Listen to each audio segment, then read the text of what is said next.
चलिए स्टार्ट किया जाए आज की क्लास।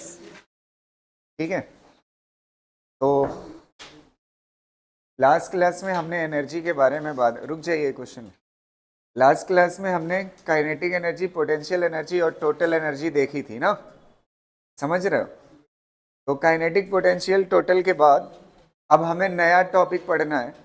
ठीक है, तो नया टॉपिक स्टार्ट करने से पहले आज की क्लास के शुरुआत में सबसे पहले एक एक्सीलरेशन के ऊपर क्वेश्चन कर लेते हैं। ठीक है, एक्सीलरेशन वेलोसिटी पोजीशन से रिलेटेड।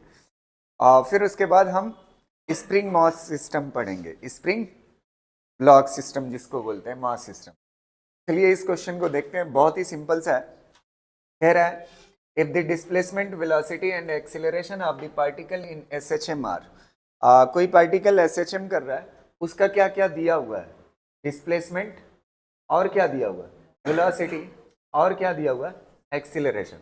ये तीन चीजें दी हुई है। डिस्प्लेसमेंट कितना है? 1 सेंटीमीटर। वेलोसिटी कितना है? 1 सेंटीमीटर पर सेकंड। और एक्सीलरेशन कितना है? 1 सेंटीमीटर पर सेकंड स्क्वायर। तीनों बातें दी हुई है। कह रहा है it's time period. Time period बताइए आप ना। तो आप पोजीशन की भी इक्वेशन जानते हैं, आप वेलोसिटी की भी जानते हैं, आप एक्सीलरेशन की भी जानते हैं। तो मेरे ख्याल से सबसे बेहतर कहाँ से पड़ेगा इसको सॉल्व करना? एक्सीलरेशन की इक्वेशन से। एक्सीलरेशन कितने के बराबर होता है? एक्स ओमेगा स्क्वायर, या फिर वाई ओमेगा स्क्वायर पढ़े हो ना, वाई ओमेगा स्क्वायर। वाई क्या है? पोजीशन है। अच्छा, ओमेगा में टाइम पीरियड छिपा होता है कि नहीं? छिपा होता है, तो टाइम पीरियड ही हमें चाहिए। अच्छा, एक्सीलरेशन कितना दिया हुआ है? 1 सेंटीमीटर पर सेकंड स्क्वायर। यूनिट बदलने की जरूरत नहीं है क्योंकि पोजीशन भी किस में दी हुई है? सेंटीमीटर में। वाई की वैल्यू कितना दी हुई है? 1 इंटू क्या हो जाएगा? Omega square. तो omega square is equal to क्या आ जाएगा? 1। ओमेगा कितने के बराबर होता है? 2 पाई बाई टी के बराबर होता है। यहाँ पे रख दीजिए तो कितना हो जाएगा? 4 pi square divide by T square is equal to क्या हो जाएगा? 1। तो यहाँ से निकाल सकते हो आप, T square is equal to क्या हो जाएगा? 4 पाई स्क्वायर। तो टी इज इक्वल टू कितना हो जाएगा? रूट लग जाएगा तो कितना हो जाएगा? 2 पाई। कौन सा सही हो जाएगा? टी वाला ना। एकदम आसान सा क्वेश्चन, देख चुके आप हैं? थोड़ा जल्दी जल्दी करिएगा, हो गया ना। ये वाला क्वेश्चन देखिए, ये कहीं ना कहीं कल के लेक्चर को रिलेट करता हुआ है ना, और बहुत अच्छा क्वेश्चन है। ग्राफ पूछा हुआ है, कह रहा है दी SHM with the same amplitude and time period ना, सेम एम्पलीट्यूड और टाइम पीरियड। अच्छा, एक बात आपको समझ आ रही होगी, एम्पलीट्यूड और टाइम पीरियड कहने का मतलब क्या है? सेम। टाइम पीरियड कहने का मतलब ये है ओमेगा सेम है। ओमेगा क्या है? सेम। ओमेगा क्या होता है? 2 पाई बाई टी। अगर टाइम पीरियड सेम है तो ओमेगा क्या होगा? सेम है। When acting together in perpendicular direction. अच्छा, दो SHM है और दोनों एक दूसरे से परपेंडिकुलर है, इसका मतलब फेज डिफरेंस कितने का है? 90 का। और जब फेज डिफरेंस 90 का होता है, अगर पहली इक्वेशन आप लिख रहे हो तो A साइन ओमेगा टी होगा और दूसरा कितना होगा? y2 is equal to, amplitude same है, A sine omega T plus कितना होगा? Pi by 2। यही है ना फेज डिफरेंस कितने का है? 90 का ना। अच्छा, इसको इसको क्या लिख सकते हो आप बताइएगा थोड़ा सा। इसको क्या लिख सकते हो? A और साइन 90 प्लस थीटा क्या होता है? Cos theta. थीटा की जगह पे क्या है? Omega T. यहां तक कोई दिक्कत ना? फेज डिफरेंस दोनों के बीच में कितने का है? 90 का। The nature of the graph, nature of the graph पूछा है। अब आप थोड़ा सा यहां से अगर आप दिमाग लगाएंगे तो यहां से a को इधर ले आइए तो क्या हो जाएगी ये equation? y1 divide by a और क्या हो जाएगा? Equal to sine omega T. अच्छा, ऐसे यहां पे देखिए, यहां से क्या हो जाएगा? a को इधर ले आइए तो क्या हो जाएगा? y2 डिवाइड बाई a और कितने के बराबर हो जाएगा? cos omega T. एक काम करते हैं, दोनों को स्क्वायर करते हैं और ऐड कर लेते हैं। दोनों को स्क्वायर करेंगे और ऐड करेंगे तो क्या हो जाएगा? y1 square divide by a square plus क्या हो जाएगा? y2 square divide by A square, इस तरफ वाला स्क्वायर किया और क्या कर लिया, ऐड कर लिया। अब इधर वाला स्क्वायर करिए और ऐड करिए तो क्या हो जाएगा, sine square theta plus cos square theta कितने के बराबर है। और इस इक्वेशन को आप बहुत अच्छे से पहचानते हो, ये किसकी है, सर्किल की। किसकी है, तो पाथ कैसा होगा, नेचर कैसा होगा इसका, नेचर कैसा होगा, सर्कल। समझ आ रही ना बात, कर लीजिए।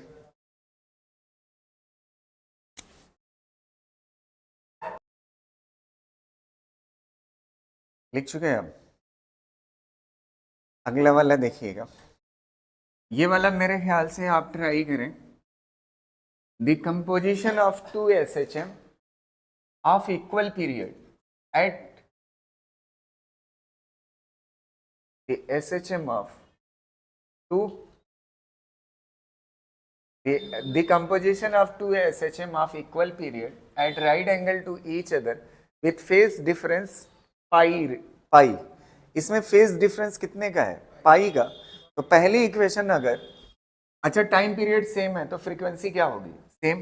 तो पहली इक्वेशन जब आप लिखोगे तो y1 इज इक्वल टू क्या हो जाएगा, a साइन ओमेगा टी, और दूसरी इक्वेशन जानते हैं क्या होगी, y2 is equal to minus a sine omega T. आपको मैंने ये चीज पढ़ाई है कि अगर फेज डिफरेंस 180 का होता है तो एक साइन ओमेगा टी होगा, दूसरा कॉस ओमेगा टी, और अगर पाई का फेज डिफरेंस होगा तो एक प्लस ए साइन ओमेगा टी होगा, दूसरा माइनस, अपोजिट होगा ना, तब 180 होगा। क्लियर है ना। अब कह रहा है अब नेचर ग्राफ का कैसा होगा, अब नेचर ग्राफ का कैसा होगा। तो एक काम करते हैं, इसको फिर से वही वाला तरीका अपनाते हैं, इसको ए को इधर लाइए तो क्या हो जाएगा, y1 divide by A is equal to क्या हो जाएगा, साइन ओमेगा टी। ऐसे ही यहां पे करोगे तो क्या हो जाएगा, y2 डिवाइड बाई ए, और यहाँ पे माइनस हो जाएगा, इक्वल टू क्या हो जाएगा, साइन ओमेगा टी ना, ये माइनस के साथ ले आए। अब आप देखिए ये दोनों स्क्वायर करने की जरूरत नहीं है, इस बार दोनों sign omega T sign omega T, दोनों को इक्वल कर लीजिए तो क्या हो जाएगा, y1 divide by A is equal to y2 divide by A, और यहाँ पे क्या लग जाएगा, माइनस ए से ए क्या हो जाएगा। अच्छा ये वाली जो इक्वेशन दिख रही है ये कहीं ना कहीं y is equal to M X plus C के जैसी, और y is equal to M X plus C के जैसी दिखने वाली इक्वेशन कैसी होती है, स्ट्रेट लाइन ना। इधर भी वेरिएबल की पावर कितना है 1, इधर भी वेरिएबल की पावर कितना है 1, तो ये कैसा होगा, स्ट्रेट लाइन। ठीक है,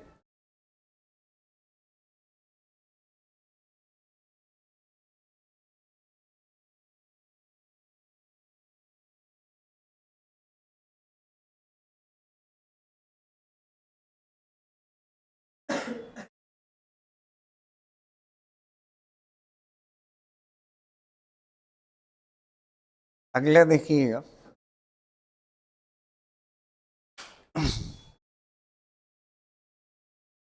नेक्स्ट क्वेश्चन जो कराएंगे हम ना, उस वो बेसिक होगा, थोड़ा सा और अच्छे से समझने के लिए स्प्रिंग ब्लॉक सिस्टम को, इसको स्प्रिंग ब्लॉक सिस्टम को।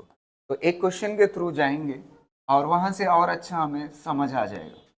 ठीक है, ये वाला क्वेश्चन देखिएगा, a block of 0.5 kg is placed on a horizontal platform.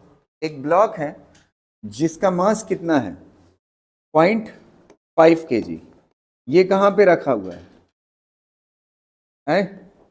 ये 0.5 kg किसी प्लेटफॉर्म पे रखा हुआ है, और ये प्लेटफॉर्म क्या कर रहा है, ऑसिलेट कर रहा है। ये प्लेटफॉर्म क्या कर रहा है, ऑसिलेट कर रहा है, इस तरह से ना, इस तरह से। ये इसकी क्या हो गई, मीन पोजीशन।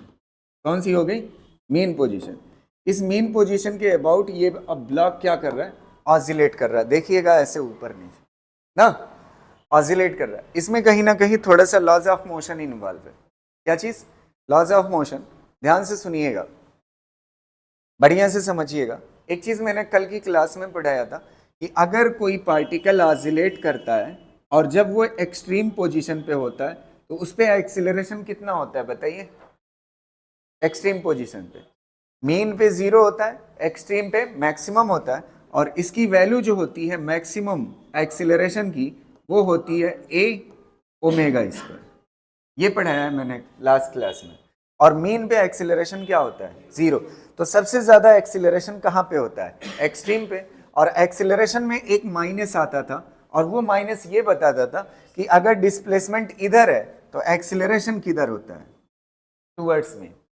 तो एक्सीलरेशन की हमेशा डायरेक्शन किधर होती है? टुवर्ड्स मीन होती है। तो ऐसे अगर ये पार्टिकल ऑसिलेट कर रहा है, ये प्लेटफॉर्म ऐसे ऑसिलेट कर रहा है, तो ये प्लेटफॉर्म पे एक एक्सीलरेशन लगेगा, वो किस तरफ लग रहा है बताइए? Towards mean. और ये एम्पलीट्यूड है ना, मैक्सिमम है, तो एक्सीलरेशन क्या होगा? मैक्सिमम। और एक्सीलरेशन मैक्सिमम कितने के बराबर होगा बताइए? ए ओमेगा स्क्वायर। अच्छा, एक चीज मैं आपको पढ़ा चुका हूं, अगर आपको थोड़ा सा याद हो, मैकेनिक्स में बताया था कि अगर कोई फ्रेम एक्सीलरेट करता है, क्या करता है? एक्सीलरेट करता है, और उस फ्रेम के कांटेक्ट में कोई चीज है तो उस पे स्यूडो एक्सीलरेशन लगता है। उस पे क्या लगता है? Pseudo acceleration. और स्यूडो एक्सीलरेशन किस तरफ लगता है? अगर फ्रेम नीचे आ रहा है तो एक्सीलरेशन ऊपर लगेगा, और जितना फ्रेम नीचे जा रहा है उतना ही एक्सीलरेशन ऊपर लगेगा। अब जिन लोगों का छूटा हुआ है उसके लिए मैं आपको बता दूं थोड़ा सा फील के लिए, एक पेपर अपने हथेली पे रखूं, रुकेगा? नहीं रुके। लेकिन अगर दौड़ जाऊं तब? क्यों? क्योंकि आप दौड़, ये मेरा हाथ किधर चल रहा है? आगे। तो पेपर पे फोर्स किधर लग रहा है? स्यूडो एक्सीलरेशन किधर लग रहा है? पीछे। तो ऐसे ही ये फ्रेम क्या कर रहा है? एक्सीलरेट कर रहा है। किस तरफ? नीचे की तरफ। तो इसका स्यूडो किधर लगेगा? ऊपर की तरफ। तो ये एक्सीलरेशन कितने के बराबर है? ए ओमेगा स्क्वायर। ये एक्सीलरेशन है ना। अच्छा, एक्सीलरेशन को मास से मल्टीप्लाई कर दो तो क्या बन जाता है? फोर्स। एक्सीलरेशन को मास से मल्टीप्लाई कर दो तो क्या बन जाता है? फोर्स। अब फोर्स किधर लग रहा है? ऊपर की तरफ। अब क्वेश्चन पढ़िए, find the maximum amplitude of the oscillation if the block is not lose the contact. मतलब ये क्या कर रहा है? ऑसिलेट कर रहा है। क्या कर रहा है? ऑसिलेट। जब ये ऑसिलेट करेगा ना, तो एक चीज आप सोचो, ऐसे ऐसे ऑसिलेट कर रहा है, अभी पेन गिर रही है? नहीं गिर रही। अगर तेजी से करा दूं तब? मतलब थोड़ा ज्यादा कर दूं तो किसके चांस है? गिरने के। तो अगर गिरने के चांस है तो उस वक्त आपसे कह रहा है कि आप ये बताइए एम्पलीट्यूड कितना होगा। क्या चीज पूछ रहा है? एम्पलीट्यूड। तो अगर एम्पलीट्यूड आपको जानना है तो एक चीज आप देखिएगा, ध्यान से सुनना। ऊपर इतना फोर्स लग रहा है, अच्छा इस ब्लॉक पे नीचे की तरफ फोर्स कौन सा लगेगा? mg। क्या लगेगा? mg। अब ध्यान से सुनिएगा, अगर ये ऑसिलेट कर रहा है ना, अगर एम्पलीट्यूड और ज्यादा हो जाए, तो एम्पलीट्यूड और ज्यादा होगा तो ये वाला फोर्स बढ़ नहीं जाएगा? नहीं समझ आ रहा है? अभी ये दोनों किसमें है? बराबर है। जितना नीचे फोर्स है उतना ऊपर। तो अभी ये कांटेक्ट तोड़ रहा है? नहीं। अगर एम्पलीट्यूड और ज्यादा हो जाएगा ना, और ज्यादा हो जाएगा, तो एम्पलीट्यूड यही तो है कैपिटल ए, तो एम्पलीट्यूड बढ़ेगा तो ये फोर्स नहीं बढ़ जाएगा, और ये फोर्स बढ़ जाएगा तो इसका कांटेक्ट क्या हो जाएगा? टूट जाएगा। तो कह रहा है कांटेक्ट टूटने ना पाए। समझ आ रही ना? तो इस एम्पलीट्यूड की वैल्यू पूछ रहा है, तो ये दोनों फोर्स को क्या कर दो आपस में बराबर। तो ए ओमेगा स्क्वायर और क्या हो जाएगा? एम इज इक्वल टू क्या हो जाएगा? M g. एम से एम क्या हो जाएगा? Cancel. Amplitude is equal to क्या हो जाएगा? जी बाई ओमेगा स्क्वायर ना। अब देखो जी की वैल्यू कितना होती है? 10। ओमेगा चाहिए ना, यहां पे एक इंफॉर्मेशन दी हुई है, और ये कौन सी है? एफ कितना दिया हुआ है? 0.5 हर्ट्ज। तो आपको पता है ओमेगा कितने के बराबर होता है? 2 पाई एफ की वैल्यू कितना है? 0.5। तो कितना हो जाएगा बताइए? पाई ना। हाँ, कितने के बराबर? पाई। तो यहाँ पे ओमेगा कितने के बराबर है? पाई के बराबर। तो पाई स्क्वायर कर दो, वो ओमेगा कितने के बराबर? पाई। तो जब पाई रखोगे तो क्या हो जाएगा? Pi square. और पाई स्क्वायर लगभग कितने के बराबर होता है? 10। तो ये कितना आ जाएगा? 1 के करीब कौन सा ऑप्शन है? ये वाला। समझ आ रही ना? अगर इससे ज्यादा एम्पलीट्यूड रख दोगे तो ये वाली वैल्यू क्या हो जाएगी? ज्यादा हो जाएगी। और ये वाली वैल्यू ज्यादा हो जाएगी तो mg क्या हो जाएगा? कम पड़ जाएगा। mg की अपनी एक लिमिट है ना, mg की अपनी क्या है? एक लिमिट है। mg अगर 100 है तो 100 ही रहेगा। ये वाली चीज ऊपर वाला फोर्स क्या कर रहा है? किस पे डिपेंड कर रहा है? एम्पलीट्यूड पे। समझ आ रही ना बात? कह रहा है मैक्सिमम एम्पलीट्यूड कितना रख सकते हो, इससे ज्यादा एम्पलीट्यूड हो जाएगा तो क्या हो जाएगा, कांटेक्ट छूट। समझ आ रही ना बात?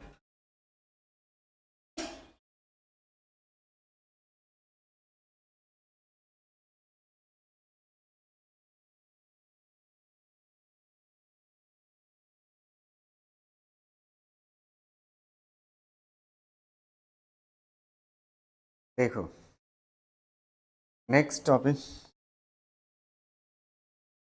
याद रहेगा ना, एम्पलीट्यूड कितना है वर्टिकल के केस में, हाँ जी बाई ओमेगा स्क्वायर। उससे ज्यादा अगर एम्पलीट्यूड रखोगे तो ब्लॉक क्या कर देगा, कर जाएगा, डी अटैच्ड हो जाएगा ना। अब हेडिंग डालिएगा, time period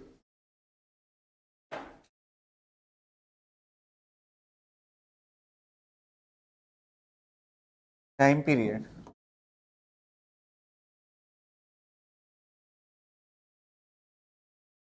time period general equation.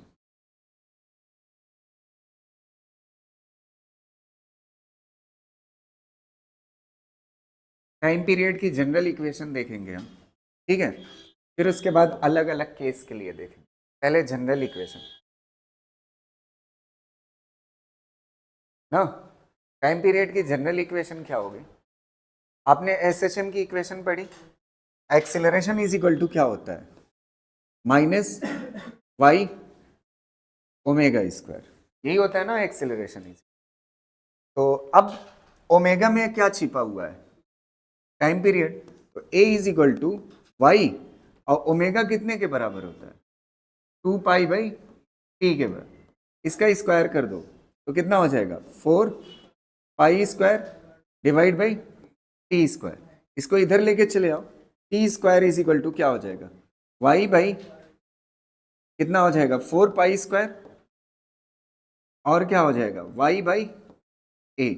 तो टी इज इक्वल टू कितना हो जाएगा, ये इधर जाएगा स्क्वायर तो क्या बना देगा रूट, तो कितना हो जाएगा 2 pi under root Y by A. ये टाइम पीरियड की जनरल इक्वेशन है, कैसी है, यहां पे ए स्मॉल रहेगा ना, ए कैसा है, अच्छा ए क्या है बताइए, ए क्या है एक्सीलरेशन, स्मॉल ए क्या है एक्सीलरेशन, वाई क्या है पोजीशन, और टी क्या है टाइम पीरियड। ये जनरल इक्वेशन है टाइम पीरियड। अब देखिए अलग अलग केसेस हैं जिसके लिए टाइम पीरियड पढ़ना है, जैसे स्प्रिंग ब्लॉक सिस्टम है, सिंपल पेंडुलम है ना, सिंपल पेंडुलम का ऑसिलेशन, इसका टाइम पीरियड क्या होगा। और फिर उसके बाद क्या कहते हैं, किसी ब्लॉक को पानी के अंदर रखो, किसके अंदर रखो, पानी के अंदर रखो किसी ब्लॉक को, और पानी के अंदर ब्लॉक को रख करके ऐसे दबा के छोड़ दो तो ये क्या करेगा ऑसिलेट। मैनोमीटर का केस है ना, बहुत सारे केसेस हैं। आपको क्या करना होगा, हर केस के लिए y बाई ए की वैल्यू निकालना होगा। क्या करना होगा, y बाई ए की वैल्यू निकालना होगा, फिर इसमें पुट कर दोगे, उस केस के लिए क्या बन जाएगा, टाइम पीरियड का फार्मूला बन जाएगा उस पर। ये जनरल फार्मूला है जो हर जगह क्या है वैलिड है। समझ आ रही ना बात? तो ये हो गया जनरल फार्मूला, इसको जल्दी से करिए। और इसमें दो बातें एकदम ध्यान से सुनो, 1 मिनट रुक जाओ, अभी आपको दिक्कत ना आए इसलिए मैं पहले ही इस चीज को रटा दे रहा हूं। यहां पे omega square is equal to कितना है, बोलो, ए बाई वाई, यही है ना, omega square is equal to क्या है, ए बाई वाई। जब इसमें ओमेगा की जगह पे 2 पाई बाई टी पुट किया तब जाके time period is equal to कितना आया, 2 पाई अंडर रूट, उल्टा हो जाएगा वाई बाई ए, यही आया है ना। तो ये क्या है, एंगुलर वेलोसिटी, जब पार्टिकल क्या कर रहा हो एसएचएम, और ये क्या है टाइम पीरियड का फार्मूला, जब पार्टिकल क्या कर रहा हो एसएचएम। ये हर केस के लिए दोनों फार्मूले क्या हैं वैलिड है ना। तो एक बार रिपीट करिएगा, omega square is equal to क्या होता है ए बाई वाई, इससे डिराइव करके आता है टाइम पीरियड, वो क्या होता है 2 pi under root Y by A. समझ गए ना, चलिए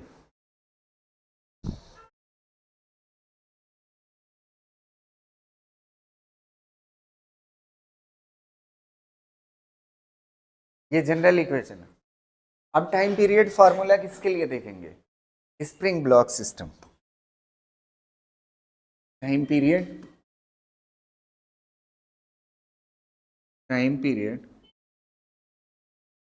for spring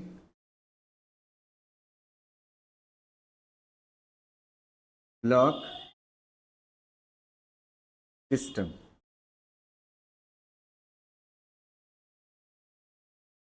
spring block system के लिए टाइम पीरियड का फॉर्मूला देखेंगे ना। अब मैं आपको पहले ही कंपैरेटिवली याद रखने के लिए बता देता हूं, फिर मैं आपको फील करा दूंगा इस चीज को। ठीक है, ध्यान से सुनिएगा। अभी हमने पढ़ा general omega square is equal to क्या होता था? ए बाई क्या होता था?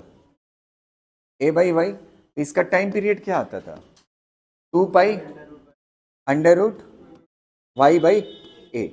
पहले मैं आपको रटा देता हूं। स्प्रिंग के लिए जब करेंगे आप, स्प्रिंग में स्प्रिंग कांस्टेंट होता है। स्प्रिंग के अंदर क्या होता है? Spring constant. तो ये ओमेगा स्क्वायर जो फार्मूला होगा, omega square is equal to होगा, इसकी जगह पे आएगा के बाई एम ना। क्या आएगा? के क्या है? Spring constant. एम क्या है? मास है ब्लॉक का। ब्लॉक जब लटकाओगे तो उसका कुछ मास होगा ना, उस ब्लॉक का मास, और के क्या है? कांस्टेंट। तो इसका टाइम पीरियड लिखोगे तो क्या हो जाएगा? 2 pi under root m by k. यही होगा ना। इसका उल्टा हो जाता है जब टाइम पीरियड लिखते हैं। क्लियर रहेगा ना? यहां तक कोई दिक्कत नहीं ना?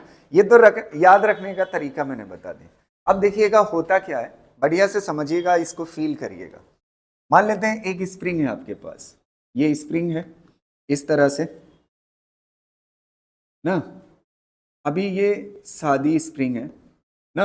एक काम किया हमने, एक यहां पे ब्लॉक एम मास का लटका दिया ना इस स्प्रिंग से। जब इस स्प्रिंग से लटकाओगे, ध्यान से सुनिएगा मेरी बात।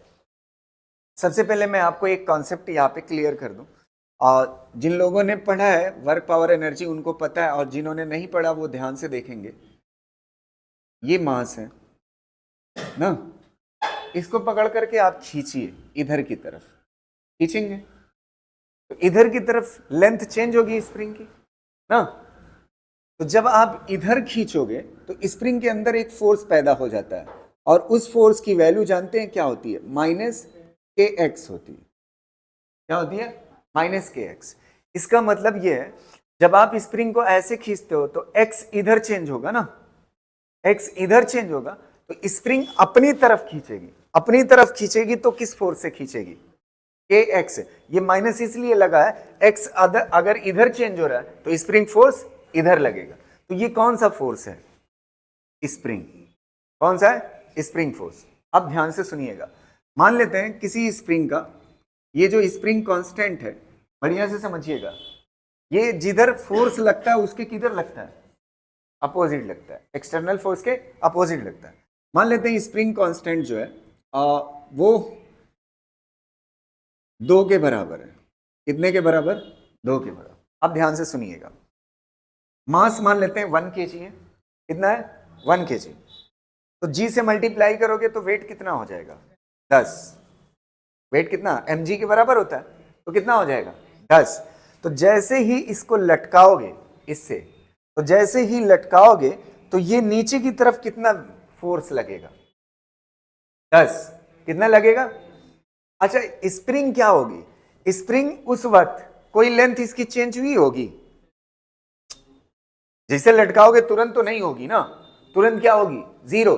तो अगर x 0 होगा तो स्प्रिंग फोर्स क्या होगा? 0। तो शुरुआत में इस पे कितना फोर्स लग रहा है नीचे की तरफ? 10। अच्छा, फोर्स का काम क्या होता है? फोर्स का काम होता है उसकी वेलोसिटी बढ़ाना। तो इसकी लेंथ क्या करेगा? स्प्रिंग की बढ़ाएगा। तो स्प्रिंग की लेंथ बढ़ाएगा तो इस तरह से बढ़ेगी। ध्यान से सुनिएगा मेरी बात, फिर मैं बता रहा हूं। पहले केस में कितना लग रहा है? अब इससे ज्यादा जाहिलियत भरा और मैं एक्सप्लेन नहीं कर सकता, इसलिए मतलब जितना हो सकता है उतना मैं कर रहा हूं। समझ आ रहे हो? फालतू टाइम ऐसे चाहूं तो डायरेक्ट पढ़ा सकता हूं, लेकिन आपको समझ आ जाए इसलिए करा रहा हूं। नीचे कितना लग रहा है? 10। और स्प्रिंग में अभी फोर्स कितना लगा? 0 ऊपर की तरफ। तो नेट क्या है? 10 नीचे की तरफ, तो 10 क्या करेगा, इसकी लेंथ चेंज कराएगा। अब लेंथ चेंज कराएगा तो इसकी लेंथ चेंज होकर के मान लेते हैं कितना हो गई, 1 मीटर। तो 1 मीटर हो गई, तो ये फोर्स ऊपर की तरफ कितना हो गया, स्प्रिंग फोर्स कितना हो गया यार, दिख नहीं रहा इतना भी, कितना हो गया 2, और नीचे कितना लग रहा है 10, तो कितना हो गया, कितना बचेगा 8। तो 8 न्यूटन किधर लग रहा है, नीचे। अच्छा, फोर्स का काम क्या होता है, वेलोसिटी को बढ़ाना। फोर्स भले ही घट रहा है, घटने से क्या फर्क पड़ता है, पहले वेलोसिटी ज्यादा बढ़ा रहा था, अब क्या करेगा, कम बढ़ाएगा। और हमने पढ़ा है जब कोई पार्टिकल ऑसिलेट करता है ना, तो ऑसिलेट करते वक्त क्या होता है, एक्सट्रीम से जब मीन की तरफ आता है तो उसकी वेलोसिटी घटती है। मीन पे क्या होती है, मैक्सिमम वेलोसिटी, और एक्सट्रीम पे क्या होती है, एक्सट्रीम पे क्या होती है। तो अब यहां पे वेलोसिटी क्या थी, 0, अब यहां से बढ़ना शुरू की है ना। अब अगला स्टेप देखिएगा, फिर उसके बाद लेंथ इसकी चेंज। अच्छा, 8 न्यूटन लग रहा है ना, तो इसकी लेंथ और चेंज कराएगा, और लेंथ चेंज कराएगा, तो और लेंथ जब चेंज कराएगा तो ये कितना हो जाएगा 2, तो कितना हो गया, ऊपर कितना 4 और नीचे कितना 10, तो नेट कितना लग रहा है 6 न्यूटन लग रहा है। अभी भी क्या करेगा, नेट किधर लग रहा है, नीचे, तो इसकी लेंथ और चेंज हो करके मान लेते हैं 3 हो गई, तो कितना हो जाएगा, ऊपर 6, नीचे कितना, नीचे 10, बचेगा कितना 4।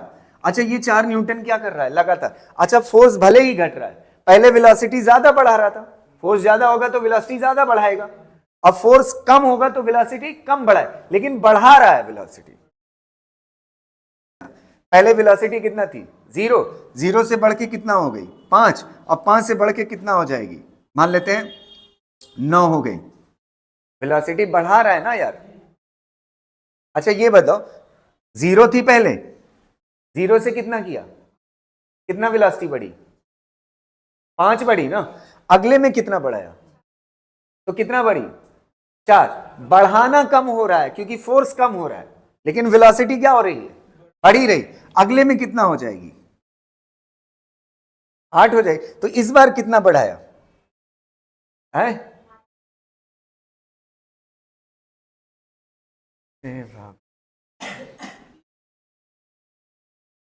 अच्छा, फोर्स का काम क्या होता है,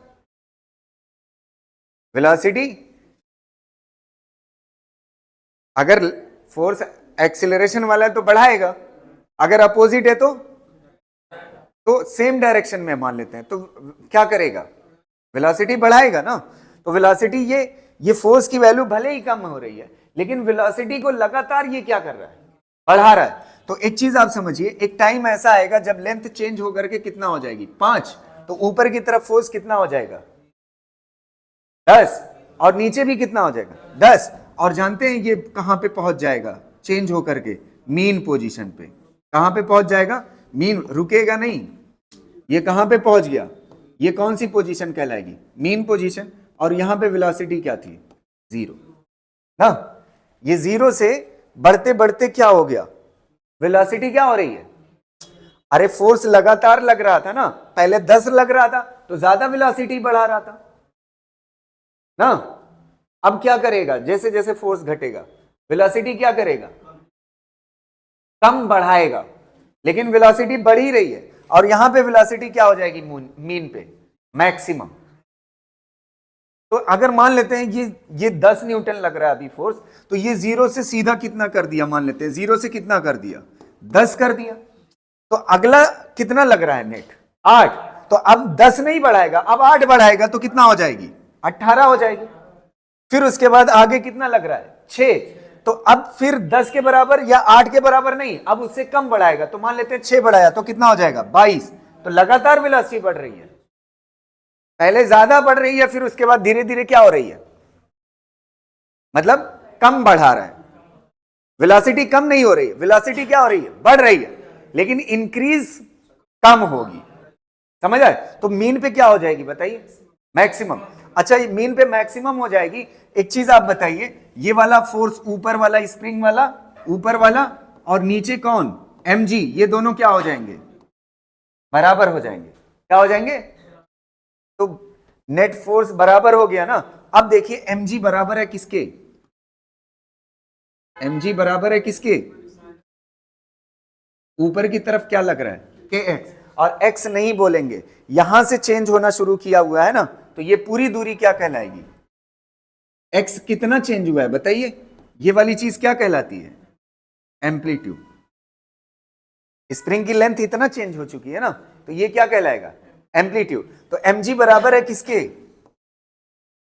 के के ना। अब अगला स्टेप सुनिएगा, इसके पास वेलोसिटी क्या है, तो जीरो से क्या हो गई, मैक्सिमम। अब मैक्सिमम वेलोसिटी है इसके पास, तो अब ये रुकेगा, ये क्या करेगा, चलेगा। तो जब आगे की तरफ चलेगा तो स्प्रिंग फोर्स और बढ़ेगा ना, क्योंकि लेंथ और ज्यादा चेंज हो रही है। तो अब स्प्रिंग फोर्स किधर लग रहा है बताइए, ऊपर की तरफ, और वेलोसिटी इधर की तरफ है। तो जब अपोजिट फोर्स होता है तो क्या करता है, वेलोसिटी को क्या करता है, कम करता है। तो कम करते करते एक्सट्रीम पे ले जाकर के वेलोसिटी क्या कर देगा, जीरो कर देगा ना। अच्छा ये बताओ, ये जो ऊपर की तरफ फोर्स लग रहा है जो इसकी वेलोसिटी को कम कर रहा है, इसको क्या बोलते हैं, रीस्टोरिंग फोर्स। कौन लगा रहा है, स्प्रिंग लगा रही है। कौन लगा रही है, क्लियर रहेगा ना। तो अब आप देखिएगा, ध्यान से सुनना मेरी बात, ठीक है, यहां तक कोई दिक्कत नहीं ना। अच्छा एक बात बताओ, एम्पलीट्यूड इज इक्वल टू कितना आएगा यहां से, mg बराबर है किसके, के बराबर है ना। तो mg बराबर है के, ये सब मैं मिटा रहा हूं। अब मेन आ जाते हैं फार्मूले पे। अब यहां पे देखिएगा, mg इज इक्वल टू क्या होता है, के। तो यहां पे g को इधर ले आइए तो क्या हो जाएगा, a बाई जी, और इसको इधर ले आइए तो क्या हो जाएगा, m बाई के। अब आप ध्यान से सुनना, जनरल फार्मूला हमने क्या पढ़ा था, देखो ये फार्मूला देखिए, T इज इक्वल टू क्या होता है, y बाई ए, ये हर फॉर्म के लिए है ना। अच्छा y क्या है, और एम्पलीट्यूड भी क्या होता है, पोजीशन, और a क्या है, g क्या है, तो ये a बाई जी ही तो है। a बाई जी की जगह पे क्या लिख सकते हो, तो वही तो लिखा हुआ है। नहीं समझ आई बात, क्लियर रहेगा ना, समझ पा रहे हो ना। तो अब ये बताओ, देखो यहां पे ये जो y बाई ए होता है, अच्छा लॉजिकली यहां से सोचो, y बाई ए को उलट दो, a बाई वाई कर दो तो कितने के बराबर होता है, तो ऐसे ही इसको उलट दो, k बाई एम कितने के बराबर होगा, ओमेगा स्क्वायर। समझ आ रहे, तो जनरल फार्मूला क्या होता है, omega square is equal to A by Y. अगर स्प्रिंग और ब्लॉक सिस्टम है तो omega square is equal to क्या हो जाएगा, के बाई एम। और टाइम पीरियड का फार्मूला जनरली क्या होता है, 2 pi under root Y by A की जगह पे क्या हो जाएगा, एम बाई के। ये किसके लिए हो जाएगा, स्प्रिंग के लिए हो जाएगा। समझ आ रही ना बात। और एक बात बताऊं, अभी मैंने एक जगह फार्मूला रटने के लिए बोला था, जो पिछला वाला क्वेश्चन मैंने कहा था ना कि आपको एक रिलेट करके चीज बताऊंगा, ध्यान से देखना। पिछले वाले में जो वर्टिकल ऑसिलेशन था, ब्लॉक को डी अटैच होने के लिए एम्पलीट्यूड का फार्मूला क्या आया था, बोलिए, ए इज इक्वल टू जी। आप ईमानदारी से देखिएगा, इस ओमेगा स्क्वायर को यहां पे रखिए, के बाई एम किधर चला जाए, क्या हो जाएगा, एम जी बाई। तो देखिए A is equal to M G by K आ रहा है कि नहीं, तो ये किसके लिए हो जाता है। अब देखो, A is equal to omega square की जगह पे क्या कर दोगे, ओमेगा स्क्वायर कितने के बराबर है, के बाई एम। तो मतलब ये किसके लिए फार्मूला है, जनरल, जब स्प्रिंग ना हो, और अगर स्प्रिंग आएगी तो ओमेगा स्क्वायर की जगह पे क्या हो जाएगा, के बाई एम हो जाएगा। तो फार्मूला तो एक ही है, बस वहां पे रिप्लेस कर देना है ओमेगा स्क्वायर को, किससे, तो किसके लिए बदल जाएगा, स्प्रिंग के लिए बदल। नहीं समझ आई बात। इससे पहले वाला वो जनरल केस था जिसमें स्प्रिंग नहीं थी, अगर स्प्रिंग आएगी तो उसकी जगह पे क्या कर दोगे, ओमेगा स्क्वायर की जगह। क्लियर रहेगा, तो मैंने आपको बता दिया, आप इसको कर लेंगे।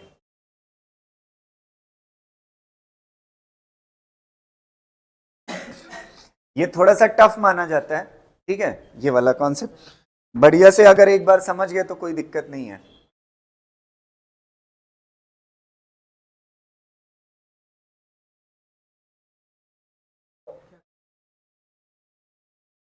ये हो गया ना है। चलो एक इस पे क्वेश्चन देखो, जैसे वर्टिकल ऑसिलेशन वाला केस था ना, एक मिनट सुनिएगा, वर्टिकल ऑसिलेशन वाला केस था जिसमें स्प्रिंग नहीं थी ना, जो पहला क्वेश्चन किया है ना, उसी से रिलेट करता हुआ देखिए क्वेश्चन स्प्रिंग के ऊपर है ये वाला। कहाँ गया ये वाला क्वेश्चन, देखिए देखो पढ़ो, कह रहा है ए मास ऑफ 2 kg, एक मास है 2 kg, put on a flat pan attach to a vertical spring fixed on the ground as shown in the figure. एक स्प्रिंग है और उसके ऊपर एक पैन है और पैन के ऊपर एक मास रखा हुआ है। The mass of the spring and pan is negligible. Spring का मास और पैन का मास कैसा है, नेग्लिजिबल है। ऊपर उसके ब्लॉक रखा हुआ, उसके पास मास है। कह रहा when press slightly and release mass execute simple harmonic motion, the spring constant 200 newton per metre. What should be the minimum amplitude of the motion so that the mass gets detached from the pan. पिछला question है कि नहीं, उसमें spring नहीं थी तो amplitude का formula क्या आया था, कितना था, जी बाई ओमेगा स्क्वायर ना। स्प्रिंग के लिए ओमेगा स्क्वायर कितने के बराबर होता है, के बाई एम के बराबर। जी की वैल्यू कितना होती है 10, एम की वैल्यू कितना दी हुई है, मास कितना दिया हुआ है 2, और स्प्रिंग कांस्टेंट कितना दिया हुआ है 200। तो ये 0 0 कैंसिल, कितना हो जाएगा 1/10, कितना आ जाएगा 0.1। बस आंसर हो गया। इससे ज्यादा एम्पलीट्यूड होगा ना। अच्छा एक बात बताओ, ध्यान से सुनो, ये मान लेते हैं इसकी मीन पोजीशन है, थोड़ा सा और फील के लिए मैं बता दूं, ये इसकी मीन पोजीशन है। इसके अबाउट ये क्या कर रहा है, ऑसिलेट। ये इससे ज्यादा अगर एम्पलीट्यूड हो जाएगा तो ये क्या हो जाएगा, ब्लॉक क्या हो जाएगा, डी अटैच्ड हो जाएगा। क्या हो जाएगा, डी अटैच्ड है। क्या चीज, क्या टाइम पीरियड, जब टाइम पूछेगा, यहां पे तो एम्पलीट्यूड पूछा है। एक मिनट थोड़ा सा फील के लिए बताऊं क्या, और ध्यान से सुनो, जब इसको ऐसे दबाओगे ना, मान लेते हैं ये मीन पोजीशन तक दबाया और उसके बाद दबा करके क्या कर दिया, छोड़ दिया। अच्छा यहां पे एक्सीलरेशन क्या होता है फ्रेम पे, मैक्सिमम ना, और हमेशा ऑसिलेट करते हुए किधर लगता है, किधर लगता है, टुवर्ड्स मीन पोजीशन ना। टुवर्ड्स मीन पोजीशन अगर लगता है तो ये कितने के बराबर होता है एक्सीलरेशन, ए ओमेगा स्क्वायर ना। अच्छा अगर फ्रेम ए ओमेगा से नीचे आ रहा है तो स्यूडो किधर लगता है, ऊपर लगता है, ए ओमेगा स्क्वायर।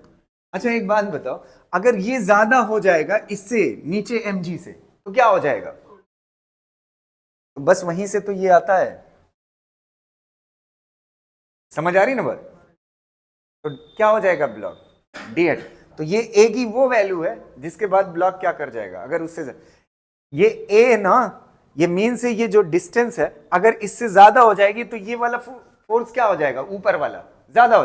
अगर ऊपर वाला ज्यादा हो जाएगा और mg नहीं रोक पाएगा तो कहां रुकेगा, तो ये क्या कर जाएगा, डी अटैच कर जाएगा। नहीं समझ आ रहा है क्या यार, एकदम सेम वही क्वेश्चन है, बस इसमें स्प्रिंग है और उसमें स्प्रिंग नहीं थी। समझ गए ना।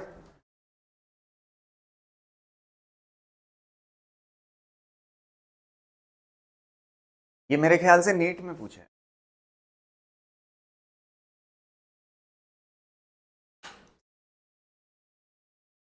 अगला क्वेश्चन क्या है, इस वाले क्वेश्चन में देखो नेक्स्ट वेराइटी कराते हैं। एक मिनट सुनना, इसमें स्प्रिंग नीचे है, ब्लॉक किधर है, ऊपर है। एक क्वेश्चन ऐसा हो सकता है ना, सिमिलर क्वेश्चन, सिमिलर कॉन्सेप्ट पे देखो, ये स्प्रिंग थी, इससे ब्लॉक था लटक रहा ऐसे ना। अगला क्वेश्चन का कॉन्सेप्ट बता रहा हूं, अब ये ब्लॉक को हटा दीजिए। अच्छा ब्लॉक लटकाने की वजह से इसकी लेंथ चेंज हुई थी, अगर ब्लॉक हटाओगे तो ये कितना, इसकी स्प्रिंग की लेंथ रिड्यूस होगी, कितने के बराबर होगी बताइए। अगर ब्लॉक लटकाने से एम्पलीट्यूड के बराबर चेंज होता है, ब्लॉक के ऊपर रखने से स्प्रिंग में कितना चेंज आता है, तो अगर ब्लॉक हटाओगे तो कितना चेंज होगा, एम्पलीट्यूड के बराबर। तो बस इसी का जस्ट उल्टा क्वेश्चन है, बताइएगा।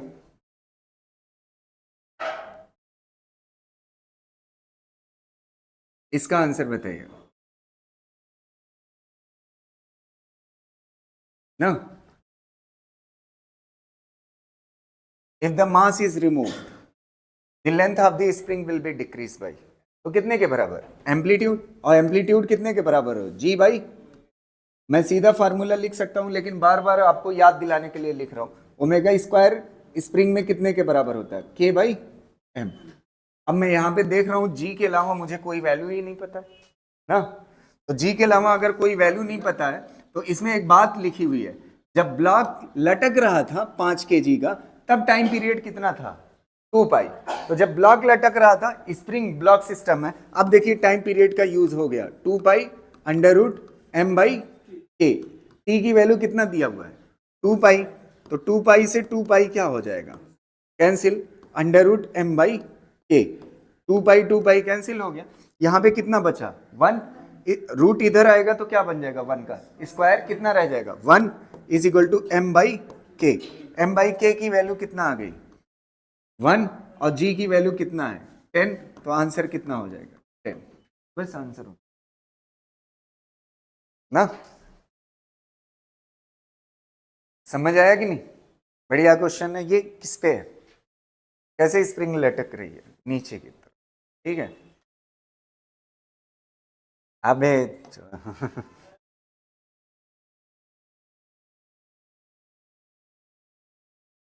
अभी 2 पेज है, इसको देखो, 1 मिनट रुको, ये अच्छा क्वेश्चन है। A block of mass 5 kg execute simple harmonic motion under the restoring force of a spring ना। A block of mass 5 kg execute simple harmonic motion under the restoring force of spring. अच्छा, restoring force अगर कह देता है ना, अगर कभी आपको कंफ्यूज करने के लिए ऐसे बोल देना, अगर स्प्रिंग ब्लॉक सिस्टम किसी भी जगह लेके चले जाओ, अगर रीस्टोरिंग फोर्स स्प्रिंग है, स्प्रिंग ऑसिलेशन करा रही है, तो टाइम पीरियड का फार्मूला कभी चेंज नहीं होगा, वही रहेगा 2 pi under root m by k रहेगा। उससे कोई फर्क नहीं पड़ता कि कहाँ पे वो रखा हुआ है सिस्टम। समझ पा रहे हो ना, ये बहुत अच्छी खासियत है इसकी। The amplitude and time period of motion are, amplitude कितना है 0.1 मीटर और टाइम पीरियड कितना है, amplitude and time period. Find the maximum force exerted by the spring on the block. Spring block system है, एक बात बताइए, फोर्स इज इक्वल टू क्या होता है मास इनटू, अच्छा ये एक्सेलरेशन तो ऑसिलेशन वाला होगा क्योंकि ऑसिलेट कर रहा है ना। अगर ऑसिलेट कर रहा है और आपसे पूछ भी कौन सा फोर्स रहा है मैक्सिमम, तो मैक्सिमम फोर्स तभी हो सकता है जब एक्सेलरेशन क्या हो मैक्सिमम हो। और आप बहुत अच्छे से जानते हो ऑसिलेशन में एसएचएम में एक्सेलरेशन मैक्स कितने के बराबर होता है ए ओमेगा स्क्वायर। अब मेरे ख्याल से 2 डाटा चाहिए था, ए आपको दिया हुआ है, एम्पलीट्यूड कितना दिया हुआ है 0.1 और ओमेगा कितना दिया हुआ है, ओमेगा नहीं दिया हुआ है, टाइम पीरियड दिया हुआ है। ओमेगा कितने के बराबर होता है 2 पाई बाई टी का होल स्क्वायर, तो कितना हो जाएगा 0.1 इंटू 2 पाई, टी की वैल्यू कितना है बताइए, कितना है 3.14 का होल स्क्वायर। अच्छा 3.14 और पाई क्या होता है सेम होता है, तो ये कितना हो जाएगा 2 का स्क्वायर 4, तो कितना हो जाएगा 0.4। एक्सीलरेशन मैक्सिमम कितना हो गया 0.4, यहाँ पे रखिए 0.4 और मास कितना है 5, तो कितना हो जाएगा, बस आंसर हो गया। ये भी बहुत अच्छा क्वेश्चन है, समझ आ रही ना बात।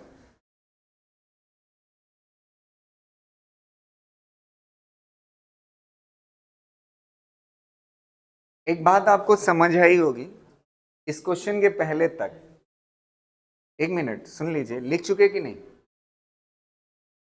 सुनना, इससे पहले वाले क्वेश्चन से पहले स्प्रिंग लगा हुआ था और ब्लॉक लगा हुआ था, वो सारे क्वेश्चन किसके थे वर्टिकल के ना।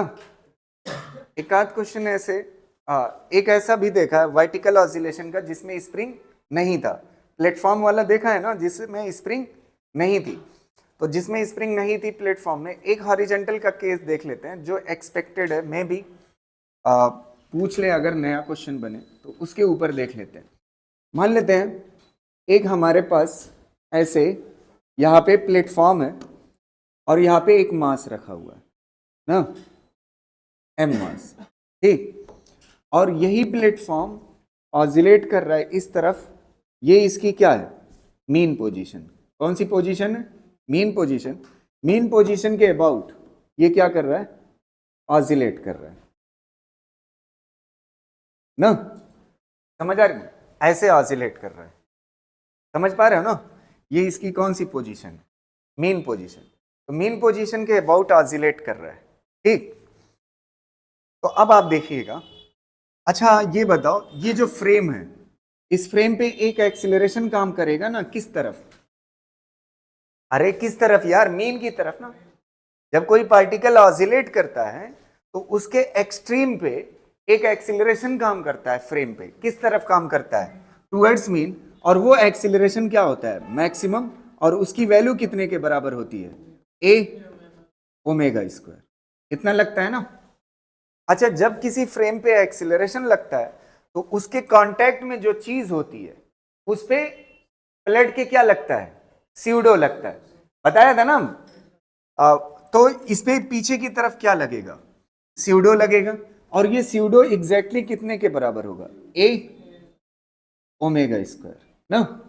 अच्छा ये बताओ, ये क्या चीज है, एक्सीलरेशन। एक्सीलरेशन को मास से मल्टीप्लाई कर दो तो क्या बन जाता है, फोर्स। अच्छा ये फोर्स इसको किधर धक्का दे रहा है, पीछे। तो इसको रोकेगा कौन, कौन रोकेगा, अबे ये सरफेस है ना, सरफेस के पास क्या होता है, फ्रिक्शन। क्या होता है, तो इसको ऑसिलेशन वाला फोर्स क्या कर रहा है, धकेल रहा है, किस तरफ, पीछे की तरफ। तो इसको रोकेगा कौन, फ्रिक्शन। फ्रिक्शन किधर लगेगा, आगे की तरफ ना। अच्छा ये बताओ, फ्रिक्शन की अपनी एक लिमिट होती है, मैंने पढ़ाया है भाई। किसी चीज को आप जैसे मान लेते हैं इसको धकेलना है, तो अगर फ्रिक्शन से ज्यादा ताकत लगा दोगे तो ये चलने लगेगा, समझ आ रहा है? तो इस फ्रिक्शन की अपनी क्या है, एक लिमिट है। तो मतलब ये जो ब्लॉक है ना, ये इस जगह पे तब तक रुका रहेगा जब तक एम ए ओमेगा स्क्वायर बराबर है किसके, फ्रिक्शन के ना। अगर ये ज्यादा हो गया, अच्छा ये ज्यादा कैसे हो गया, होगा, एम और ओमेगा फिक्स वैल्यू है, ब्लॉक का मास फिक्स है और इसके ऑसिलेशन की एंगुलर स्पीड जो है वो क्या है, फिक्स है। ये दोनों क्या है, फिक्स है। चेंज क्या हो सकता है, एम्पलीट्यूड कैसे चेंज होगा, आगे जाने पे। अगर ये आगे जाएगा तो ये वाला फोर्स क्या हो जाएगा, ज्यादा, और ये वाला फोर्स ज्यादा हो जाएगा, ये कम हो जाएगा, तो क्या हो जाएगा, ब्लॉक फिसल जाएगा। तो मैक्सिमम कितना एम्पलीट्यूड हॉरिजेंटल में रख सकता है, ये उसका क्वेश्चन है। अच्छा फ्रिक्शन मैं आपको पढ़ा चुका हूं, कितने के बराबर होता है, म्यू इंटू आर के। म्यू क्या होता है, फ्रिक्शन कोएफिशिएंट। और मैंने आपको बताया अगर हॉरिजेंटली ब्लॉक रखा हुआ है तो फ्रिक्शन वो रिएक्शन कितने के बराबर होती है, एम जी, कितने के बराबर होती है, एम जी के बराबर। और यहां पे कितना हो जाएगा, एम ए ओमेगा स्क्वायर, क्या कट रहा है, एम से एम कैंसिल, ए चाहिए ना, तो ए इज इक्वल टू कितना हो जाएगा, म्यू जी बाई क्या हो जाएगा, ओमेगा स्क्वायर। अच्छा जी बाई ओमेगा स्क्वायर में किससे मल्टीप्लाई हो गया, म्यू से। वर्टिकल वाले में क्या था, जी बाई ओमेगा स्क्वायर, इसमें क्या मल्टीप्लाई में आ गया, फ्रिक्शन। मतलब इसको रोक कौन रहा है, फ्रिक्शन, और उसको कौन रोक रहा था, एम जी। कौन रोक रहा था, एम जी रोक रहा था। समझ आ रही ना।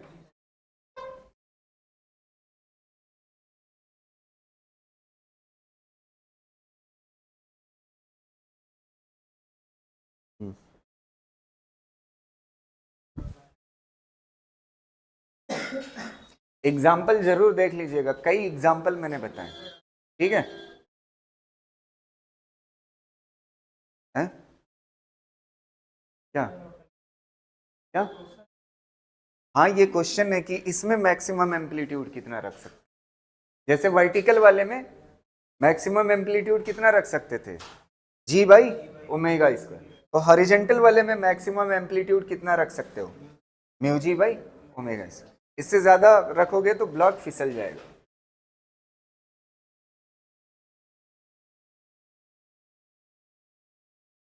समझ गए ना, ये हॉरिजेंटल है वे, वो वर्टिकल है।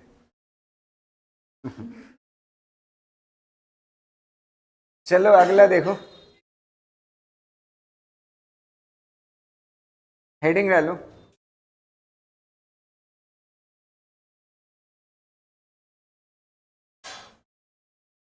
Time period of oscillating pendulum. Time period of oscillating pendulum.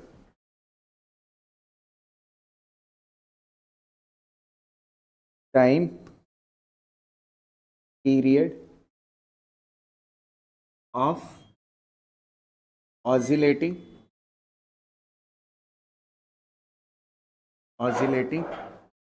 Pendulum.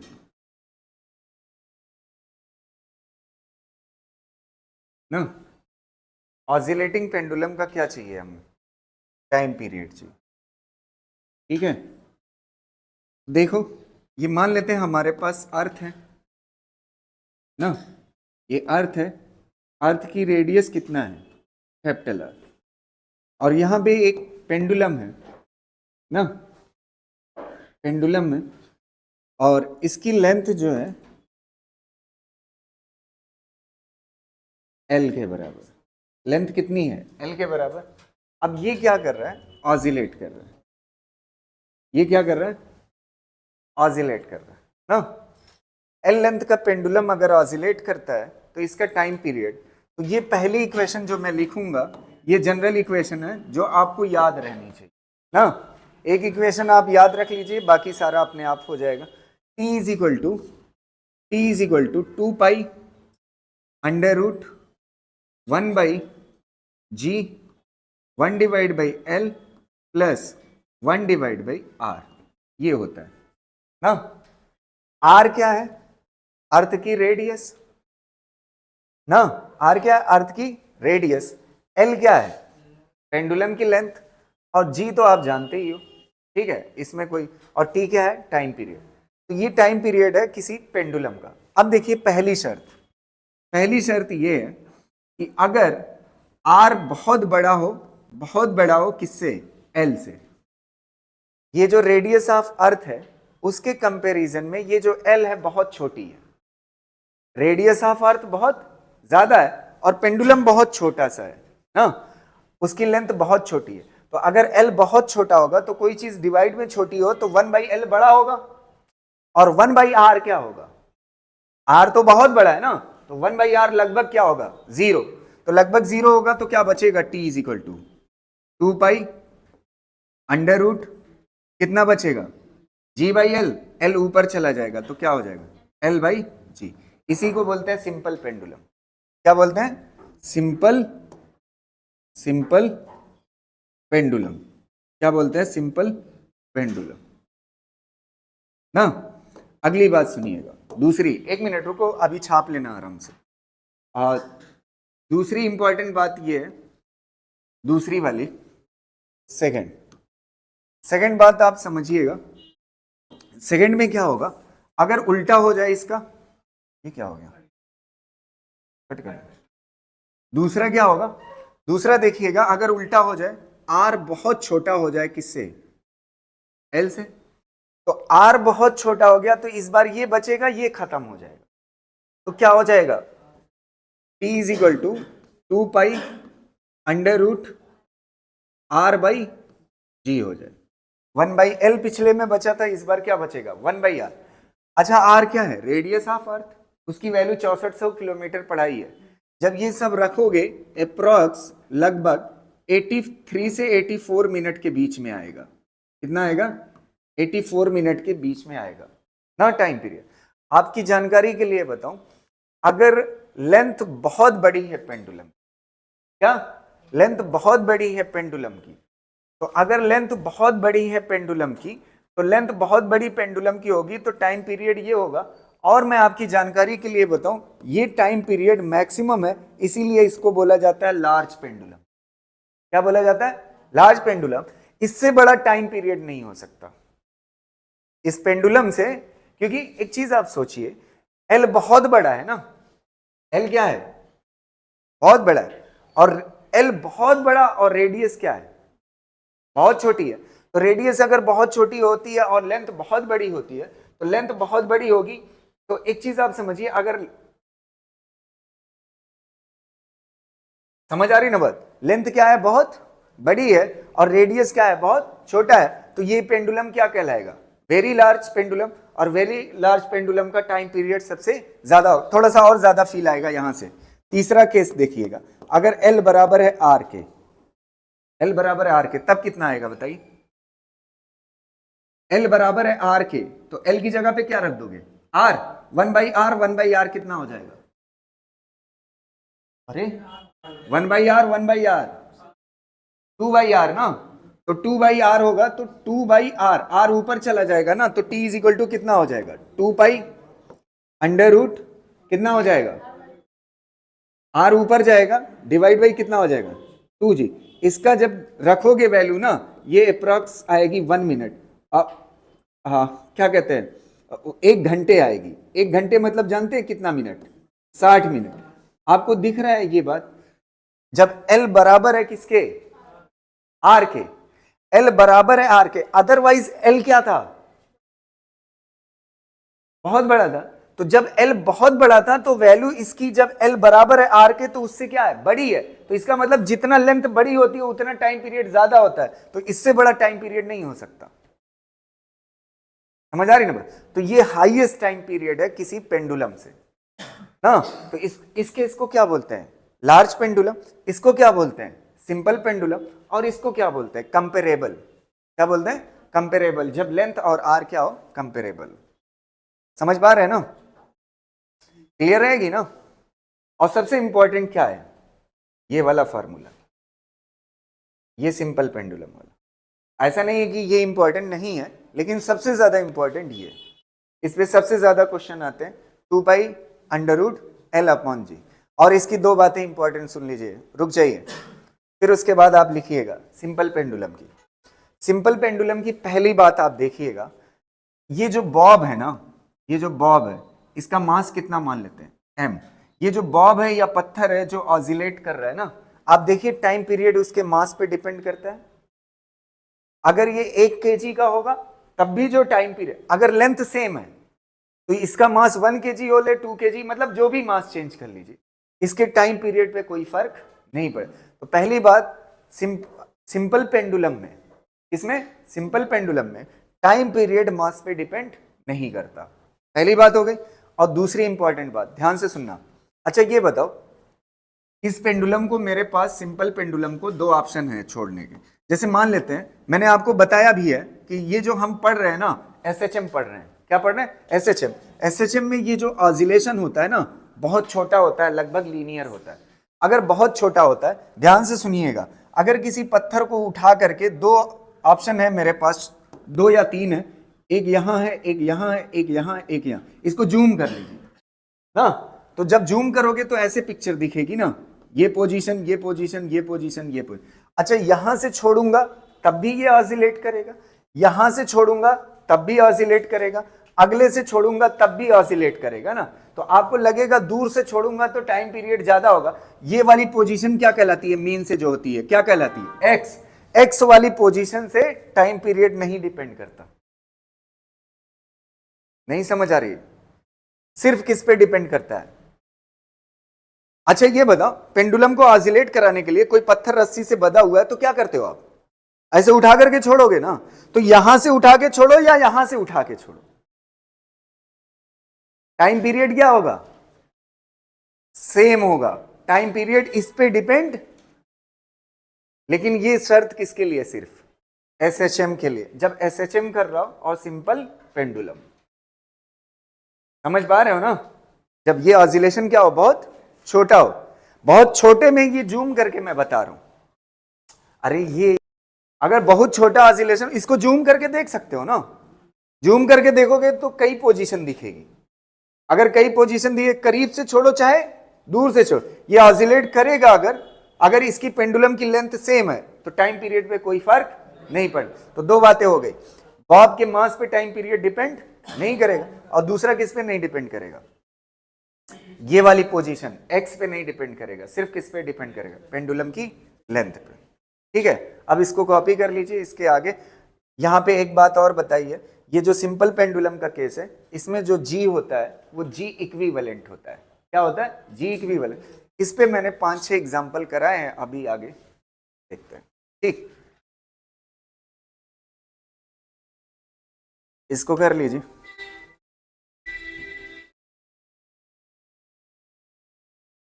तो अगर ये पेंडुलम लिफ्ट के अंदर रखा हुआ है ना, ये पेंडुलम किसके अंदर रखा हुआ है? लिफ्ट के अंदर, और लिफ्ट एक्सिलरेट कर रही है ऊपर की तरफ। लिफ्ट एक्सिलरेट कर रही है किधर? ऊपर की तरफ। तो आपको पता है अगर ये रुका हुआ था तो नीचे क्या लग रहा था? जी ना, क्या लग रहा था? जी। अगर ये लिफ्ट एक्सिलरेट करेगी तो इसका एक्सिलरेशन स्यूडो के फॉर्म में किधर लगेगा? नीचे। तो ये जो टाइम पीरियड सिंपल पेंडुलम का होता है 2 pi under root L upon G, इसमें ये जो जी होता है ये जी इफेक्टिव होता है। क्या होता है? जी इफेक्टिव। तो ये जो जी इफेक्टिव है, तो इसमें अगर आप देखोगे तो ये एक्सिलरेशन क्या हो जाएगा? एट। तो इसके लिए क्या हो जाएगा? T is equal to 2 pi under root L upon G plus A हो जाए ना। अगर ये एक्सिलरेशन नीचे होता तब, ये एक्सिलरेशन किधर होता? नीचे। तो स्यूडो किधर लगता? ऊपर। तो कितना हो जाता? जी माइनस ए हो जाता। 2 pi under root L upon G minus A हो जाता। समझ आ रही ना बात? अगर पेंडुलम नीचे आ रहा है तो जी माइनस ए हो जाएगा, और अगर ऊपर जा रहा है तो एक्सिलरेशन पलट के लगेगा, तो ऐड हो जाएगा ना जी प्लस ए, और जब ऊपर लगेगा तो जी माइनस ए। इसको जल्दी जल्दी लिखिए दोनों को।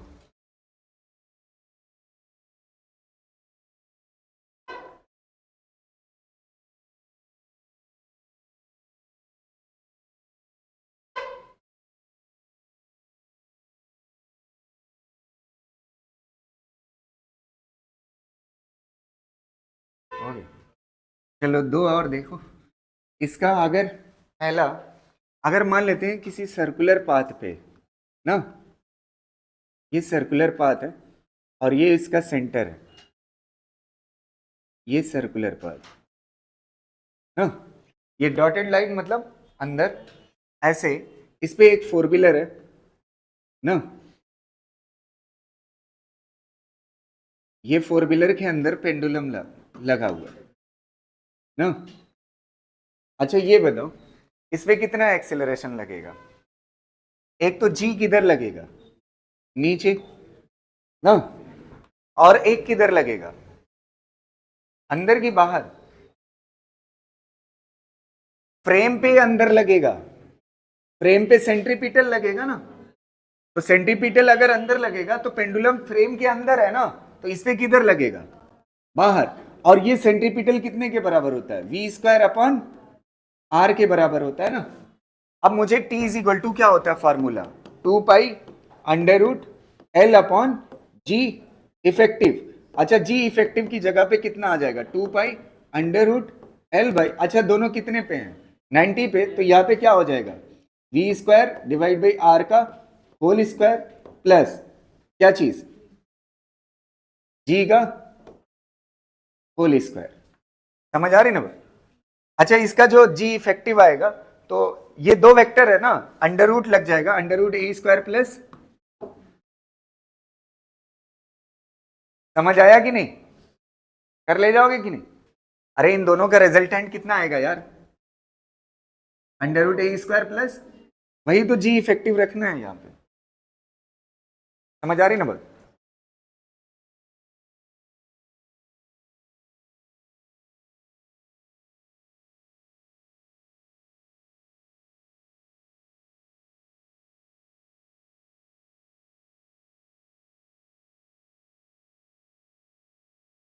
एक और केस बता देते हैं, ये वाला उसमें पढ़े हो ना मैकेनिक्स में। अगर पेंडुलम ऐसे लटक रहा है और ये फ्रेम एक्सिलरेट कर रहा है ए से ना, तो इधर पेंडुलम पे नीचे क्या लगेगा? जी। और स्यूडो कैसे लगेगा? ये फ्रेम आगे एक्सिलरेट कर रहा है, किधर लगेगा? पीछे। तो इस बार नेट कितना हो जाएगा? ए नेट कितना हो जाएगा? अंडर रूट जी स्क्वायर प्लस तो यहाँ जी इफेक्टिव की जगह पे क्या हो जाएगा, जी स्क्वायर प्लस अंडर रूट जी स्क्वायर प्लस ए स्क्वायर। समझ रहे हो?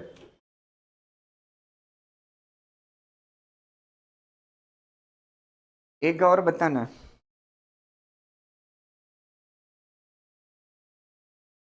ये वाला आपके लिए थोड़ा सा इंपॉर्टेंट हो सकता है।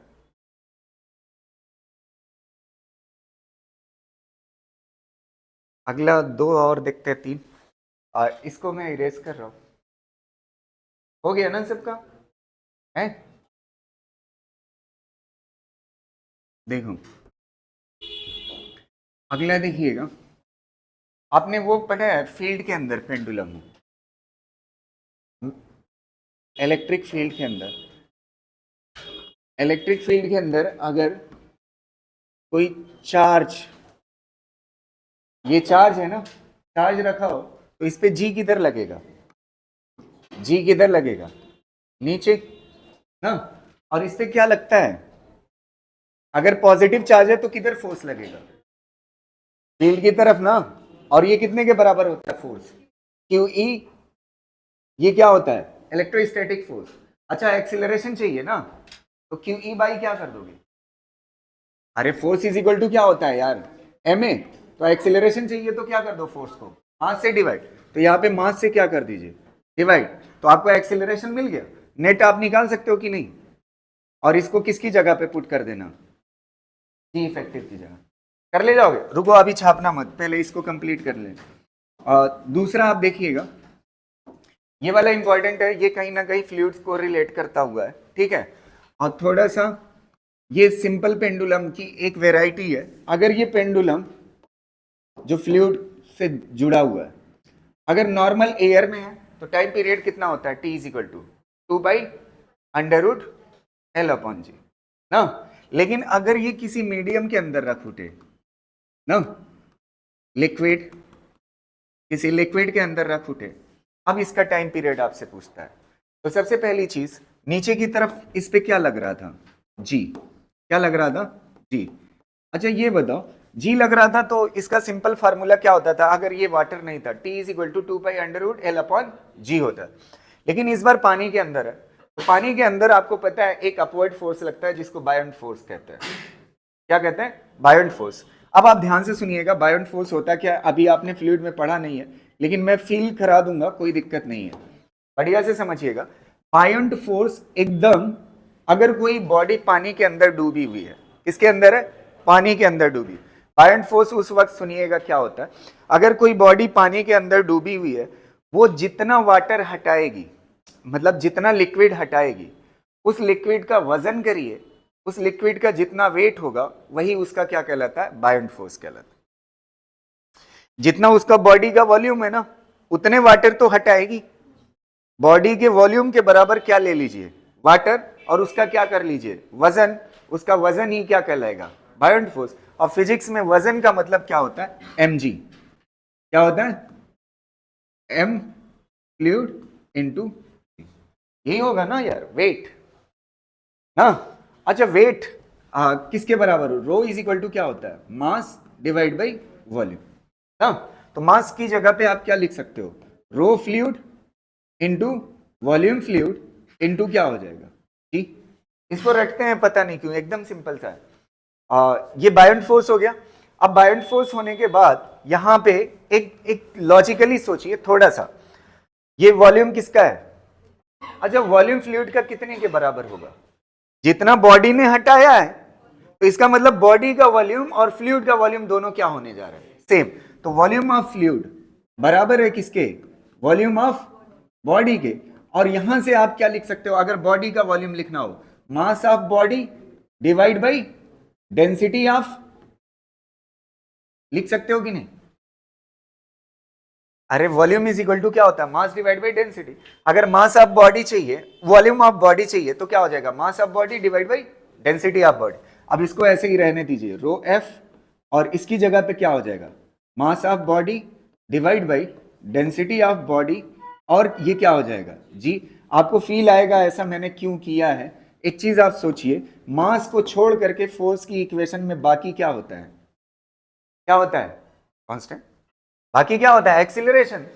फोर्स की इक्वेशन में क्या होता है, मास इनटू एक्सीलरेशन। तो बाकी चीजें क्या है, निकल गया ना, अपवर्ड एक्सीलरेशन फ्लूइड की वजह से ना। अब नेट एक्सीलरेशन कितना होगा बताइए, नेट एक्सीलरेशन कितना होगा, नेट एक्सीलरेशन जी नेट कितने के बराबर होगा, जी माइनस कितने के बराबर होगा, rho fluid divide by rho body into क्या हो जाएगा, जी, जी कॉमन ले लीजिए, कितना हो जाएगा, 1 minus rho fluid divide by rho. अब इसको किस में रख देना है, T is equal to 2 pi under root L upon ji effective की जगह पे ये पुट कर दो, आंसर हो जाएगा। समझ गया ना, कर लीजिए इसको। देखो ये वाला कॉन्सेप्ट, एक मिनट, बढ़िया। ये वाला जो कॉन्सेप्ट मैं पढ़ाने जा रहा हूं, इसको मैं रटने का तरीका बता सकता हूँ, अगर एक्सप्लेनेशन दूंगा बहुत टाइम लग जाएगा ना, तो बस आप रट लीजिएगा, जुगाड़ में आपको बता रहा हूँ, ठीक है। अगर कोई गाड़ी या कुछ भी है, वो ऐसे इंक्लाइन प्लेन पे चल रही है और इसके अंदर क्या लगा हुआ है, पेंडुलम। मैं आपको तरीका बताऊंगा, एकदम आसानी से रट जाएगा, कोई दिक्कत नहीं, और आंसर यही आएगा, ठीक है। अब आप देखिए, इससे पहले ये वाला एंगल मान लेते हैं कितना है, थीटा है, तो इस पे जी ऐसे लगेगा ना, जी ऐसे लगेगा ना, ठीक है। तो एक चीज मैंने आपको बताया था, इस जी के दो कंपोनेंट होंगे, एक कंपोनेंट किधर होगा, इधर, और एक कंपोनेंट कैसा होगा, ऐसा, याद है ना, क्यों होता है, रीजन सब कुछ मैं पढ़ा चुका हूं, ठीक है। अब मैंने आपको बताया था, ये दो लाइनें ध्यान से देखेंगे तो इन दो लाइनों पे ये दो लाइनें कैसी है, परपेंडिकुलर। अगर इनके बीच में एंगल थीटा है तो इनके बीच में भी क्या होगा, थीटा, तो ये कंपोनेंट क्या होगा, जी कॉस थीटा, और ये कितना होगा, जी साइन थीटा। अब आप थोड़ा सा लॉजिकली आप सोचें, खाली लॉजिक, ऐसे यहाँ पे पेंडुलम ऐसे लटक रहा था, तो यहाँ पे जी ऐसे था ना, तो आप टाइम पीरियड क्या लिखते थे, T is equal to 2 pi under root L upon G. इस बार पेंडुलम तिरछा है, तो पेंडुलम के अपोज में कौन सा जी लग रहा है, कितना, 2 pi under root L upon G cos theta, बस यही आंसर है। समझ आ रही ना, अदरवाइज बहुत लेंदी है इसका आंसर, ठीक है। इस तरह से आप रख लीजिएगा। और एक बात कहीं कोने में कॉपी के लिख लीजिएगा, टाइम पीरियड, वॉच पेंडुलम जो होते हैं या घड़ी वाली, उसका टाइम पीरियड जो होता है वो 2 सेकंड होता है। वॉच पेंडुलम, जो पेंडुलम वाली घड़ी पहले आती थी, उसमें जब, हाँ, जब एक चक्कर पूरा होता है तो वो क्या, कितना सेकंड बताती है, 2 सेकंड। ये बात याद रहे, कभी न्यूमेरिकल में जरूरत पड़े तो time period of watch pendulum 2 second होता है। जैसे ये मेन पोजीशन है ना, और ये सेकंड वाली सुई है, तो पेंडुलम से ये जुड़ा होता है ना, तो एक बार इधर जाएगा, तो एक बार इधर जाते वक्त इस सुई को एक बार टच कर देगा, फिर उसके बाद इधर जाने के बाद फिर इधर आएगा एक बार, फिर यहां से यहां वापस आ जाएगा, तो 2 सेकंड बताता है, कितना, 2 सेकंड। तो time period of watch pendulum is 2 second, लिख लीजिएगा। चलिए अगला क्वेश्चन करते हैं। इफ ए लिफ्ट, ये वॉच पेंडुलम पे एक क्वेश्चन है, इसको ट्राई करिएगा, ये अच्छा क्वेश्चन है। If A lift is stationary initially it's time period is 2 second ना, लिफ्ट स्टेशनरी है और एक पेंडुलम है जिसका टाइम पीरियड कितना है, 2 second. If lift is moving upward ascending to equation, इस इक्वेशन के अकॉर्डिंग ऊपर जा रहा है, असेंडिंग मतलब ऊपर जाना, लिफ्ट इस इक्वेशन के अकॉर्डिंग ऊपर जा रही है, आपसे न्यू टाइम पीरियड पूछ रहा है। तो अभी मैंने सारे कॉन्सेप्ट पढ़ा दिया। अगर लिफ्ट ऊपर जा रही है और y इज इक्वल टू इसकी इक्वेशन दी हुई है, तो चेक कर लेते हैं एक्सिलरेट कर रही है या कांस्टेंट वेलोसिटी से जा रही है ना। तो y इज इक्वल टू कितना दिया हुआ है, 10t², इसको डिफरेंशिएट करो तो क्या आ जाएगा, वेलोसिटी कितना आ जाएगा, 20t। एक बार और करो, dv/dt, तो क्या आ जाएगा, एक्सिलरेशन कितना आ जाएगा, 20। तो एक्सिलरेशन ऊपर की तरफ कितना है, 20 ना। एक इंपॉर्टेंट बात आप जहन में रखिएगा, अगर ये वेलोसिटी जानते हैं, ये 10t² के बजाय 10t दिया होता तो वेलोसिटी कितना आ जाती, कितना आ जाती, 10 आ जाता, कितना आ जाता, एक्सीलरेशन 0। तो अगर कांस्टेंट वेलोसिटी से लिफ्ट जाती तो टाइम पीरियड का फार्मूला चेंज नहीं होता, t is equal to 2π√L/g। तो चाहे रेस्ट के केस में हो चाहे कांस्टेंट वेलोसिटी से, दोनों में टाइम पीरियड क्या होता है, सेम होता है। जो रेस्ट के केस में होता है वही कांस्टेंट, एक्सीलरेशन के केस में स्यूडो लगता है ना। तो अब आप देखिए इसके लिए क्या हो जाएगा, पहले इनिशियली कितना था, t इज इक्वल टू कैसा था रेस्ट में ना, तो 2π√L/g इतना था टाइम पीरियड। अब क्या किया इसने, एक्सीलरेट करना शुरू किया, तो t इज इक्वल टू क्या हो जाएगा, 2π√L/g कितना हो जाएगा बताइए, कितना हो जाएगा यार, g कितना है 10, और ये 20 पलट के लगेगा, कितना हो जाएगा 20 + 10 कितना हो जाएगा 30 ना। अब यहां से मैं एक काम करता हूं, ये t की वैल्यू 2 दी हुई है, कितना दी हुई है क्वेश्चन में दिया हुआ है, कितना है रेस्ट पे 2 सेकंड, तो यहां पे रखिए 2π√L/g, 2 क्या हो जाएगा कैंसिल, 1/π, और ये कितना हो जाएगा √L/g ना। ये इधर आएगा तो क्या हो जाएगा स्क्वायर, तो 1/π² इज इक्वल टू L/g। अगर ईमानदारी से देखो तो ये कट जाएगा, हाँ ये 10 है और ये भी अप्रोक्स कितना है 10, तो L इज इक्वल टू कितना आ जाएगा 1, तो L की जगह पे 1 रख दो, आंसर हो गया। L की जगह पे कितना रख दो, तो ये कितना हो जाएगा 2π, L की जगह पे 1/30 ना, कितना आएगा, हाँ 2/√3। ला पाओगे 2/√3, अगर 2/√3 ऑप्शन होता तो ला पाओगे, एकदम आसानी से आ जाएगा 2π, और ये 1 को, वो 30 को ऐसे लिख लो 3 × 10। आपको पता है √10 जो होता है वो पाई के बराबर होता है, ठीक है, 2/√3 आंसर हो जाए। नहीं समझ पाए क्या है,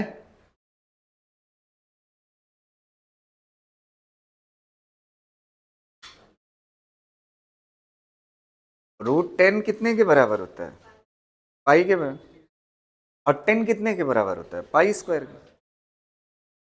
π² बराबर होता है ना 10 के, तो पाई कितने के बराबर होगा √10।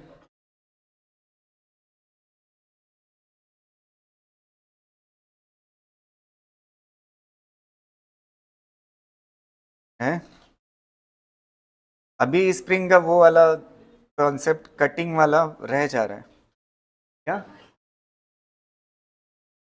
ठीक है, थैंक यू।